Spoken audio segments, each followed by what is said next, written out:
Hola, hola chicos, muy buenos días.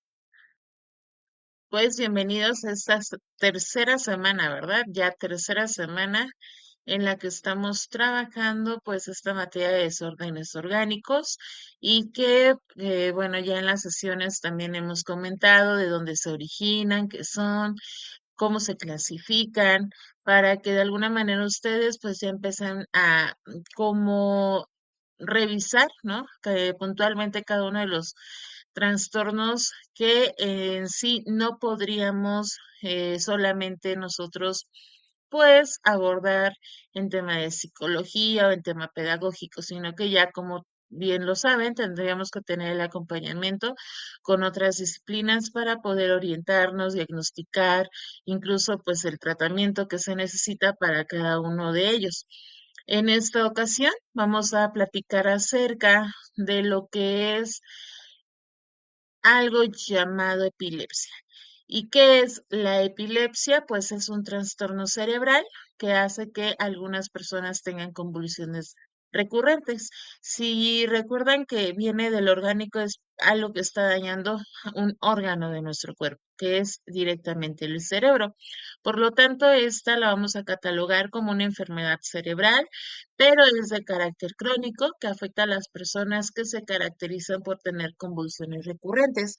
Estos van a ser episodios breves de movimientos involuntarios que obviamente ellos no pueden controlar y que pueden afectar una parte importante de su cuerpo o a veces su totalidad. Estos vienen acompañados de pérdidas de conciencia y de control de esfínteres. Las personas que tienden mucho a tener estas epilepsias, estos episodios, pues pueden variar desde menos de un año hasta varias veces al día. Una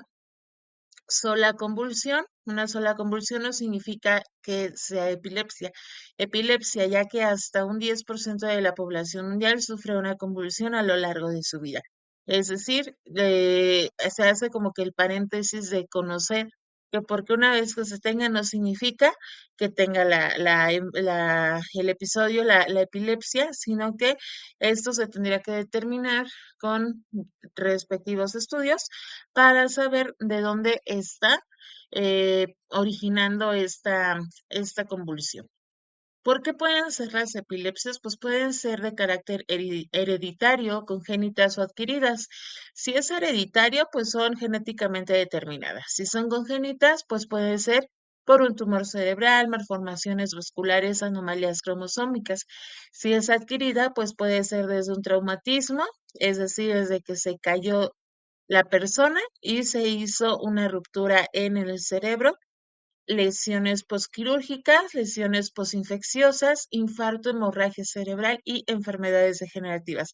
En estas adquiridas vimos en la clase pasada que cuando se hace una operación de cerebro, bueno, de cráneo, pero se tocan ciertos conductos, ciertas ramificaciones del cerebro, pues podemos estar dañando alguno de los hemisferios o lóbulos de acuerdo a donde sea el golpe, y esto es aquí donde puede haber una causa adquirida de acuerdo a una lesión posquirúrgica. En tipos de convulsiones, tenemos convulsiones tónico-crónicas y bueno, ahí estamos observando unos dibujos que es cuando se produce este tipo de ataque, todo el cuerpo se queda rígido, todo el cuerpo se queda totalmente en como tipo tabla y se puede haber incontinencia, es decir, la incontinencia urinaria y mordeduras de la lengua o de mejillas. Estas convulsiones tónico-crónicas, pues existen y a veces pues para esto yo siempre recomiendo que se tome algún curso de primeros auxilios porque muchas veces realiza acciones que no son nada favorables para la persona que está convulsionando. ¿Ok? Pero bueno, es uno de los tipos de convulsiones. Tenemos las convulsiones de ausencia que se producen una pérdida del conocimiento que dura unos segundos sin convulsiones. Es decir, estas convulsiones de ausencia se van, se quedan idos y ocurre principalmente en lo que son los niños. Tenemos tipos de convulsiones clónicas, que esta consiste en movimientos rápidos Esas convulsiones tienden a repetirse varias veces al día, que yo creo que son las que, pues, a lo mejor se han presentado más común en la población y así también existen las tónicas, que es una contracción permanente, es decir, se produce una pérdida del conocimiento y el paciente cae rígido, totalmente como tabla puesta en pared y que se va hacia atrás, ¡pah! Rígido al suelo y esta es es una convulsión. Obviamente todos tienen su daño, sobre todo por el tipo de caída que van a tener o que tienen, ¿no? Existen las convulsiones atónicas, existe una súbita pérdida del tono muscular y la persona puede caerse o bien su cabeza cae sobre sus hombros. Durante la convulsión la persona está floja y no responde, que es lo contrario a lo que es la convulsión tónica. Estas epilepsias se dividen en dos grandes grupos, que son las crisis epilépticas generalizadas primarias y las crisis focales. Las crisis primariamente generalizadas son aquellas en que las manifestaciones clínicas indican afectación simultánea de ambos hemisferios cerebrales y cuyo patrón inicial de estas crisis epilépticas generalizadas es bilateral y que reflejan descargas neuronales distribuidas ampliamente en ambos cerebros. De ahí se dan todas las crisis que ahorita mencionamos, tónicas, ausencia, tónico-clónicas, crisis clónicas, atónicas, porque hay descargas cerebrales que realmente pues afectan bueno, de manera simultánea a los hemisferios y esto hace que la descarga eléctrica pues sume a realizar estos actos, ¿no? Estos movimientos, estos episodios. Las crisis focales son aquellas en que los cambios clínicos y los síntomas o signos indican la activación inicial de un grupo neuronal.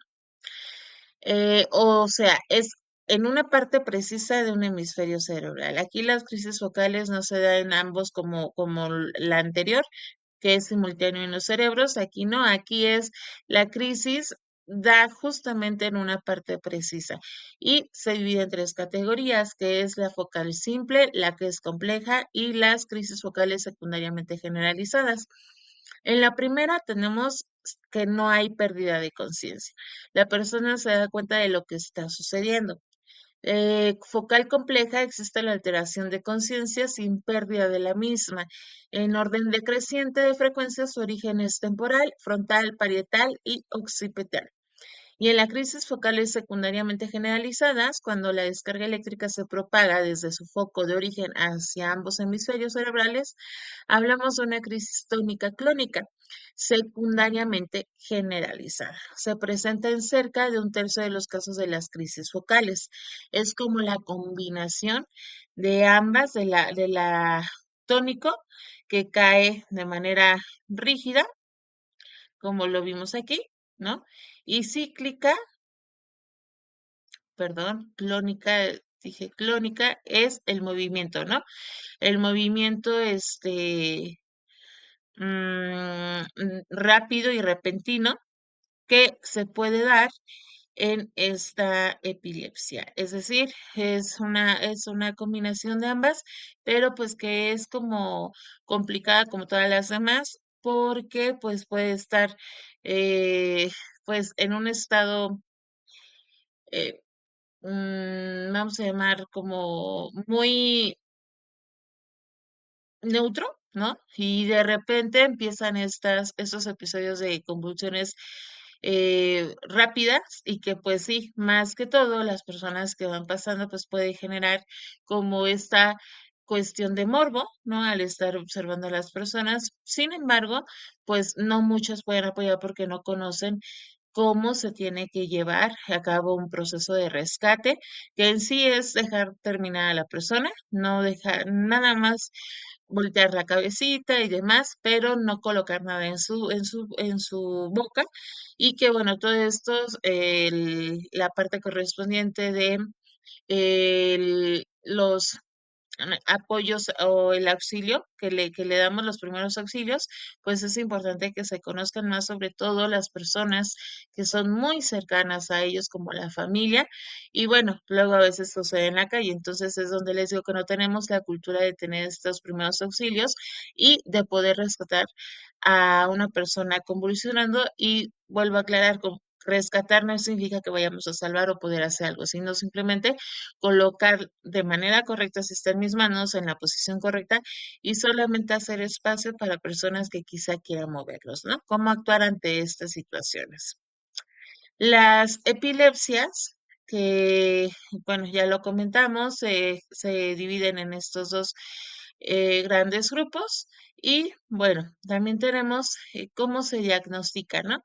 Bueno, pues esta parte del diagnóstico pues tiene que ser desde los electroencefalogramas, las resonancias magnéticas, las tomografías y la anamnesis minuciosa, es decir, tenemos que sí acudir ya con expertos para poder diagnosticar más del lado de la, pues, de la evolución de la ciencia, con máquinas computarizadas que nos permitan ver el cerebro en sí, el estudio del cerebro, su función, la carga eléctrica que tiene para poder determinar un diagnóstico, pero eso no lo hacemos en psicología. Por eso vuelvo a reiterar, durante todas estas clases tenemos que estar acompañados de otras disciplinas para que podamos tener como el diagnóstico certero y que cada uno trabaje en el área que le corresponde.